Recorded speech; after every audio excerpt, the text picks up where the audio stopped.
Hamıya salam. Mən Xatirə Əzizxanlı, Dərs evi tədris mərkəzinin əməkdaşıyam.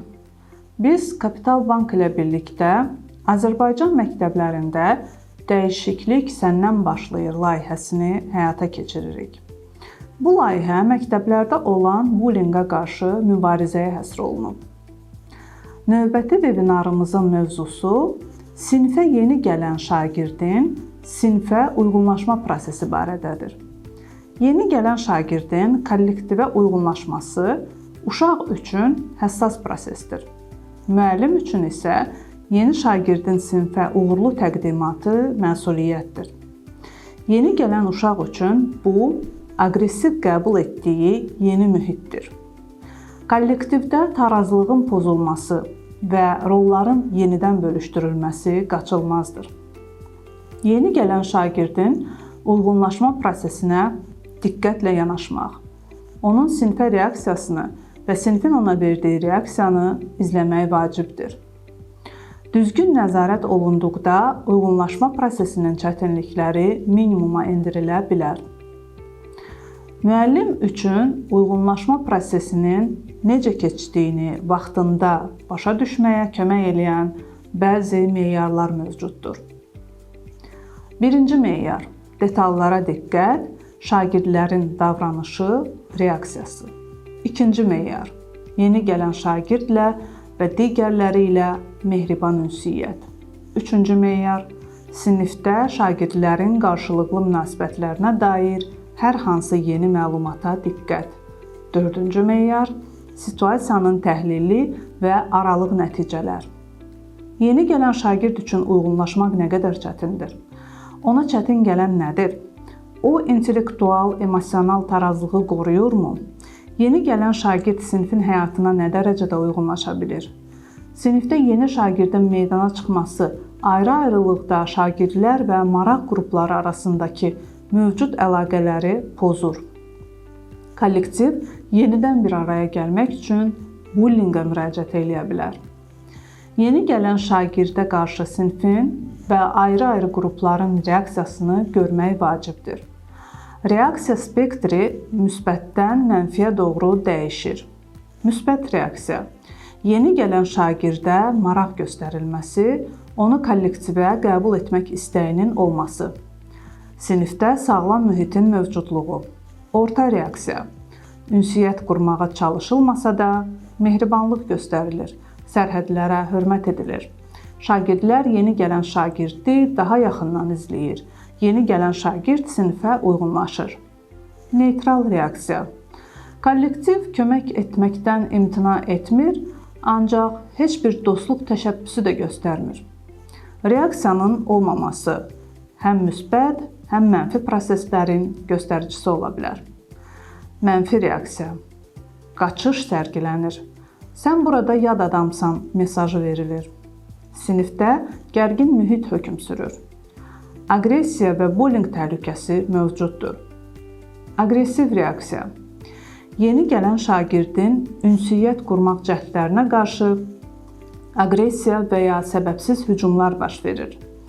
Kollektiv yeni şəxsi rədd edir. Müəllimin müdaxiləsi olmadıqda qeyri-sağlam reaksiya bullyinqə səbəb olur. İlk reaksiya sonrakılardan fərqli ola bilər. Düzgün qənaətə gəlmək üçün qrup dinamikasını 6 aydan 1 il müddətə qədər izləmək lazımdır. Yeni gələn şagirdi sinifə necə təqdim etməli? Effektiv və rahat inteqrasiya üçün aşağıdakı hərəkətlər ardıcıllığını izləmək olar. Yeni gələnin sinifə təqdim edilməsi kollektivin reaksiyasını böyük ölçüdə müəyyən edən bir məqamdır.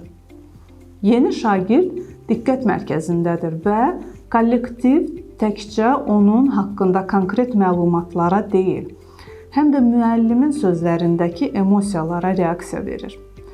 İlk tanışlıq anlarında hər bir şagird yeni gələn haqqında öz fantaziyalarını qurur.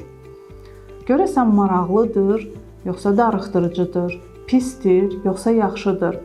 Haradan gəlib, həyatı necədir, niyə məhz bu sinifə gəlib və s. Yeni şagird haqqında sinifə çox ətraflı məlumat vermək lazım deyil. Yersiz təfərrüatları və şəxsi məlumatları verməkdən qaçın. Ən yaxşısı fantaziya və maraq üçün yer qoymaqdır. Bu, sinifin yeni gələn şagirdlə ünsiyyət qurması üçün yaxşı bir stimuldur. Diqqətli və fəal olmaq, düzgün yanaşma sərgiləmək lazımdır. Bu xüsusiyyətlər müəllimə yeni gələn şagirdlə dil tapmağa kömək eləyəcək. Yeni komanda, yeni müəllim, yeni tələblər, tanış olmayan mühit. Bu, yeni gələn uşaq üçün böyük stressdir. Belə situasiyada uşaq əvvəlcə müdafiə olunur, yalnız bundan sonra baş verənləri təhlil eləyir. Yeni gələn şagirdin ilk reaksiyasından asılı olmayaraq, istər məyusluq, istər qəzəb, istərsə də əksinə, saxta cəsarət və ya təkəbbür nümayiş olunsun. Müəllim konstruktiv ünsiyyət qurmalıdır.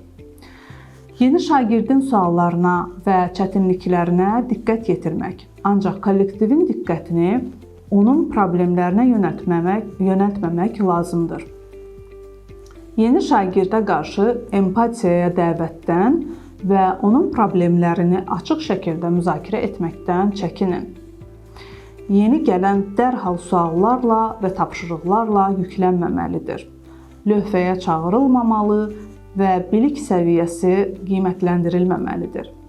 Stress səbəbindən edilən qiymətləndirmə obyektiv olmayacaq. Şagirdə tanımadığı mühitə uyğunlaşmağa, vəziyyəti qiymətləndirməyə və ilk qənaətlərini çıxarmağa vaxt vermək lazımdır. Bu isə zaman alacaq və bu vaxtı ona vermək vacibdir. Yeni gələn şagird öz təşəbbüsünü göstərməyə hazır olduqda onu dəstəkləmək lazımdır. Unutmayın ki, yalnız müəllim deyil, bütün sinif yeni şagirdin hərəkətlərini qiymətləndirir. Komanda eyni dərəcədə diqqətlə müəllimin reaksiyalarını və hərəkətlərini də izləyir. Düzgün ifadə edilməyən şərh, yersiz təşviq və ya saxta ruhlandırma ələ salma və təhqir üçün səbəb ola bilər. Qiymətləndirmədə xoşməramlı, neytral mövqe tutmaq və ifrata varmaqdan çəkinmək daha məqsədə uyğundur. Müsbət tendensiyalara yeni gələn şagird ilə digər şagirdlər arasında ünsiyyətin qurulması, ilk təşəbbüs cəhdi və sinifin işinə qoşulmaq istəyi daxildir. Bunu dərhal gözləməməli və hadisələri tələsdirməməlisiniz. Əsas məsələ sinifdəki mühitə nəzarət etmək və onun sabit və yaxşı qalmasını təmin etməkdir. Tanışlıqdan sonra sinifdə rolların yenidən bölüşdürülməsi mərhələsi başlayır. Yeni gələn şagird ya birinin yerini tutur, ya da özünə yer edir və ya özünü təsdiq etməyə çalışır. İlk qarşıdurmalar, maraqların toqquşması, yeni simpatiyalar və ya antipatiyalar qaçılmazdır. Müəllim konstruktiv dialoq qurmağa kömək edə bilər. Hadisələrin müsbət gedişatında münaqişələr öz-özünə həll edilir və tarazlıq bərpa olunur. Hadisələrin mənfi gedişatında isə yeni gələn şagird aqressiya və ya zorakılığın katalizatoruna çevrilə bilər. Qrupda tarazlığın pozulmasına səbəb olan amillər arasında yeni gələn şagirdin fərdi xarakterik cəhətləri və yaxud şəxsiyyət xüsusiyyətləri yer ala bilər. İki davranış tipi var. Şərti olaraq dominant və şərti olaraq tabe olan. Və çox şey yeni şagirdin hansı istiqamətə meyilli olmasından asılıdır. Ən pis halda dominant tip aqressor, tabe olan isə qurban olacaq. Uğurlu tədris prosesi sağlam rəqabət olmadan mümkün deyil. Rəqabəti aqressiyadan və zorakılıqdan fərqləndirmək vacibdir. Məhz məktəbdə uşaqlara uğurlu liderlə dominant aqressor arasındakı fərqi göstərmə imkanı verilməlidir. Yeni gələn şagird liderlik bacarıqlarına malik ola bilər. Həm təhsildə, həm də sinif yoldaşları ilə münasibətlərdə uğur qazanmağa çalışa bilər. Ən pis halda isə bu öz üstünlüyünü sinif yoldaşları üzərində sübut etməyə həddindən artıq meyl etməklə göstərə bilər ki, bu da yeni gələn şagirdin şiddətə məruz qalma ehtimalını artırır. Və yaxud təhsil tələblərinə qarşı açıq şəkildə etinasızlıq göstərə və deviant davranış, yəni cəmiyyət tərəfindən qəbul edilmiş sosial normalardan kənara çıxma halını nümayiş elətdirə bilər ki, bu halda yeni gələn şagird potensial aqressor olur.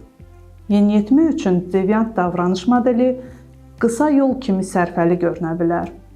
Bu, yeniyetməliyin gətirdiyi üsyan hissi ilə dəstəklənir və həmyaşıdlar tərəfindən cəsarət və individuallıq göstəricisi kimi qəbul edilir. Liderlik qabiliyyətlərinə malik olan yeni gələn şagird aparıcı rolda olmağa çalışacaq və çox güman ki, kollektiv buna müqavimət göstərəcək. Müəllim rəqabət aparan tərəflərin həddindən artıq aqressiya göstərməməli olduqlarını və zorakılığın yol verilməzliyini anlamalarını təmin etməlidir.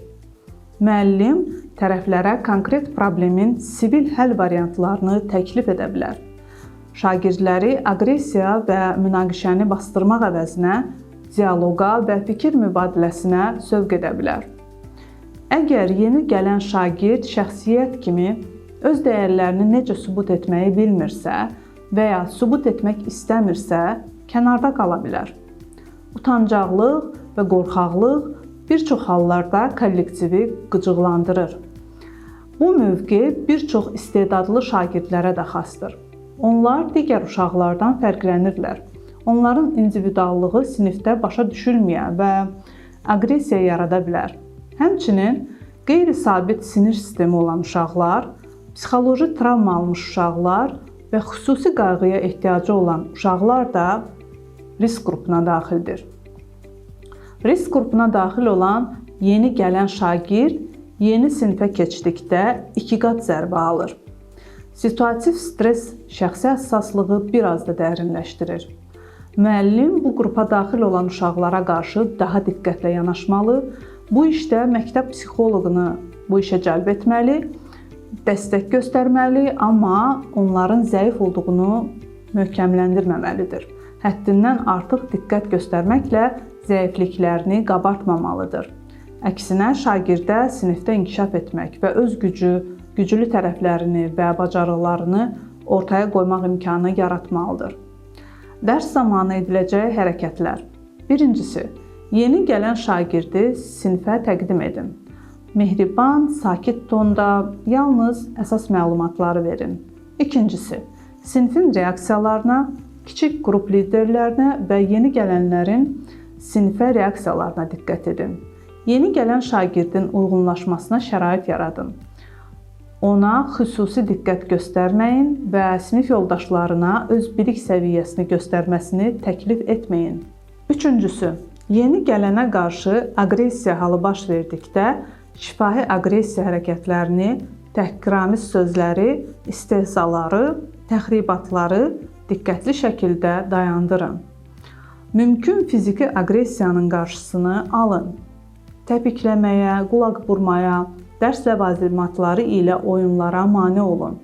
Yeni gələn şagirdi zəif mövqedə göstərib ona qarşı mərhəmətə çağırmaq lazım deyil.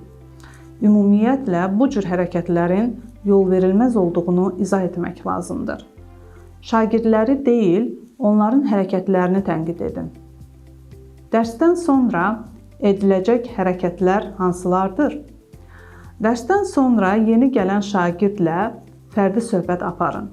Sinif haqqında ilk təəssüratlarını soruşun.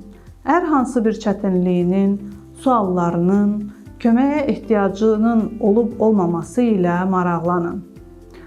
Sorğu-sual etmədən ancaq yeni gələn şagirdə dəstəyinizi göstərin. Onun cavabları sizə onun haqqında təsəvvür yaratmağa kömək edəcək və növbəti addımları necə atmaq lazım olduğunu başa düşməyə imkan verəcək. Yeni şagirdə siniflə qarşılıqlı əlaqənin əsas qaydalarını izah edin. Bu, ona öz yerini tapmağa kömək eləyəcək və çətin vəziyyətlərdə arxayınlıq hissi verəcəkdir. Onunla ayrılıqda münasibətlərlə işləmə qaydalarını izah edin. Yeni gələn şagird bilməlidir ki, o aqressiyadan qorunur və özü də zorakılığa əl ata bilməz. Həm bir müəllim kimi sizin özünüzə, həm də yeni gələn şagirdə kömək üçün ən yaxşı vasitələrdən biri isə kuratorları bu işə cəlb etməkdir. Kuratorlar yeni gələni hadisələrin gedişatı ilə tanış edən, dərsdə onunla oturub hər şeyi göstərən, izah edən şagirdlərdir. Kuratorlar həm sinif yoldaşları, həm də daha böyük siniflərdən olan uşaqlar ola bilər. İlk həftə müxtəlif kuratorları cəlb edib onları dəyişmək olar. Beləliklə, yeni gələn şagird tədricən kollektivə daxil olacaq və digər şagirdlər yeni gələnə daha sakit münasibət bəsləyəcəklər. Beləliklə, növbəti vebinarımız başa çatdı. Diqqətinizə görə təşəkkürlər. Zəhmət olmasa videonun altında sizi bu mövzuda maraqlandıran suallarınızı verin. Ən aktual sualları cavablandırmaqdan məmnun olarıq. Videolarımızı bəyənin və paylaşın. Görüşənədək hələlik.